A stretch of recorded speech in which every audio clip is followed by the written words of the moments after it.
nothing to discuss, cause I'm the one wife out and without any doubt. I'm a me happy adult, I no go feed the girl. Welcome, the randoms, and we back with some more stories. This is day 2 of me doing this. Now I ain't gonna say I'm gonna be posting every single day, but I do know that I'm gonna be pushing more content. Granted, I will be out of town tomorrow, so I will not have any content tomorrow, but we back at it as soon as we get back in town. But yeah, you guys, let's go ahead, let's get into these stories. Story number 1. Am I wrong for refusing to tattoo my wife's name on my body? I'm 42 male, my wife is 41 female, and I are currently on a major blowout. Divorce is on the table at the moment. We have been married 11 years and have 3 daughters together. She also has a son from a previous relationship that is my stepson, 20 male. He lives out of state in college right now. Here's the root of the issue. She is livid and hurt that I have my sister, mom, and our 3 daughters tattooed on my body, but not her. I got my mom and sister done before we were together, and I have had my 3 daughters done for years now. This has been a reoccurring sore spot in our marriage over the years, but this morning it reared its ugly head again. My dad is in the final years of early onset Alzheimer's. Oh man, I'm so sorry to hear that. My dad is in the final years of early onset Alzheimer's, and I have been thinking lately of what I could possibly tattoo in honor of him and what he means to me. I was thinking out loud this morning about maybe doing it on my leg, and it sent my wife into a spiral. I should mention that every time she brings it up, I state that I would love to get a tattoo honoring her, but I would want the same level of devotion from her. I mean, that's understandable. She has her son's name tattooed to her, but angrily refuses to ever get one for me. So therefore, I politely declined to get one of her. After a morning and afternoon of stonewalling each other, she texted me telling me how hurtful it is that I have every other woman in my life tattooed except her. I responded with, "You can't divorce blood. I would have gotten a tattoo for you a long time ago if you would just be equally devoted to me." This has sent her on a downward spiral from hell. She is now texting me rude things about how I should move in with my blood and have them cook for me. Why she had to take it that far? I don't know where to go from here. Part of me has really wanted to move on from her for years, but I do love her very much and don't want to hurt the kids. I fantasize sometimes about what life would be like as a single dad, but other times I want to burst into tears thinking of a life without her. Am I wrong? This is just my opinion, right? Y'all been married for 11 years, which is a long time. I can honestly say that I think this tattoo thing, yeah, it may sound simple, I'm pretty sure, to a lot of people, but I think the reason that is causing so many fights is because you're looking at it as, dang, she's not all in for me. Like, if you're all in for me, then it shouldn't be a big deal to get this tattoo, because your words, you know, it's like showing her devotion to you or whatever. So I think that's what's causing that issue in y'all marriage or whatever, because like she's probably looking at it like, okay, well, you do it. I mean, I'm not gonna do it, but you do it. And then you're like, okay, well, I'll do it, but if you won't do it, then you're not really committing to the marriage. Like, I feel like it's probably deeper issues. I don't know y'all situation, you know what I mean? But I do feel like it must be something deeper, because it has to be. It's a tattoo, you know? But like I said, I think y'all are looking at this as, this means you're all in if you do this.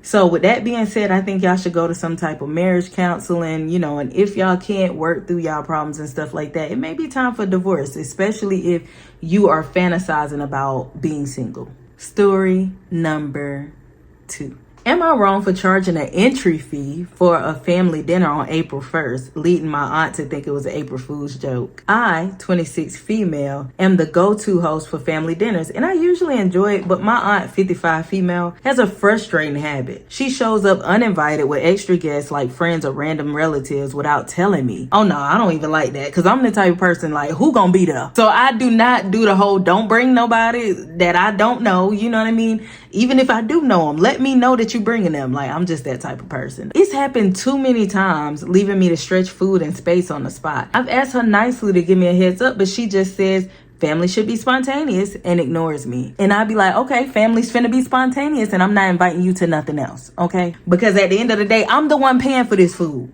If you gonna bring more people or whatever, then you bring some food with you too. With today being March 31st, I'm hosting a family dinner tomorrow, April 1st, for my parents' anniversary.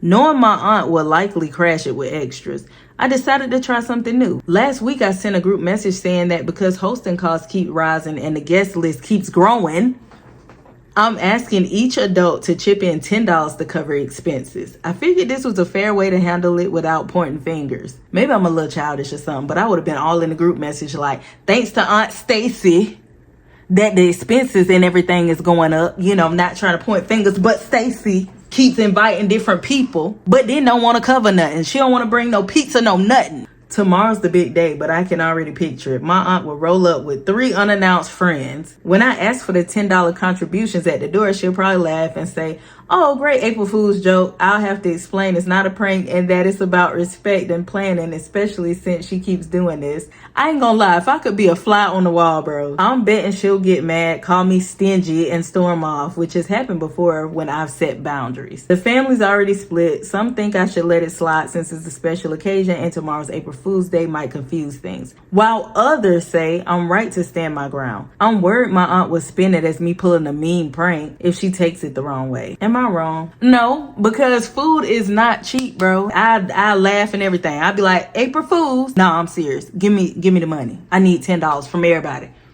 $10. Make a line. Hold on. $10. Story number 3. Am I wrong for telling my wife she can't cook? Ooh, Lord, this controversial. I, 29 male, have been with my wife, 28 female, for 8 years, and meals are just about the only place of contention in our marriage. But I'm scared she's gonna someone one day. Background, we split the cooking in our house 50-50, but when she cooks, I feel like I have to watch her like a hawk. She undercooks just about everything, especially me, and no matter how many times I try to politely correct her, she claims I'm being picky. No, ma'am, I care about my life. What is you talking about? For example, every time she makes rice, I just can't convince her it's 1 part rice, 2 parts water. She always says, are you sure? That seems like a lot of water. Or maybe that's how you like it, but I don't want it so mushy. The package and Google won't convince her either, and I just swallow my pride and eat the crunchy rice every time. No, sir. Not me. It's like that with everything. Pasta, veggies, bread, meat. The thing is, I wouldn't care so much if it was just me, but she always wants to cook for our friends. She really prides herself on her cooking and wants to make everything herself. I just trail behind her trying to make sure it's all edible, but there is usually a few dishes that end up drastically oversalted or undercooked. Our friends will politely eat, but I noticed they've been coming to fewer and fewer invitations for dinner, and I don't blame them. Things all came to a head the other night when she went to put some chicken in the oven as I was hopping in the shower. When I came out, she had pulled the chicken out and said dinner was ready. I was skeptical and told her that it had only been like 10 minutes. She said she pan-seared it first, so it was fine, but when I came to look, the sides were literally pink.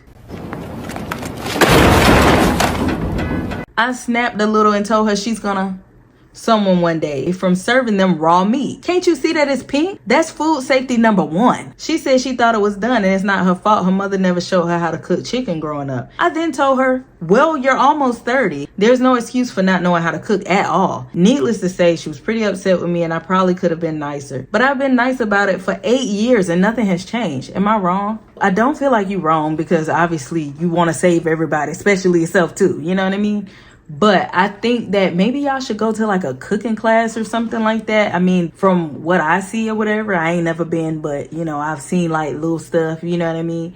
And they look pretty fun. Like I've always wanted to go myself. But anyways, I think that it would be nice to take her to something like that, maybe to be romantic, you know what I mean? And she can learn something. I suggest, you know, getting a meat thermometer. Shoot, I feel like even when you know how to cook, like it doesn't hurt to get a meat thermometer, bro. But also your wife needs to listen, like especially if she does not know how to cook. Like if you don't know how to do something, stop voicing your opinion and just listen. Like you're not going to learn if you're going against the person that's trying to teach you. Well, all right, you guys, I hope y'all enjoyed these stories. I hope y'all been having wonderful weeks, months, years, all that. Don't forget to like and subscribe if you haven't already. Comment down below, let me know y'all's thoughts. Share this video with your friends and your family, and I will see y'all in the next video. And I hope you're having a wonderful day.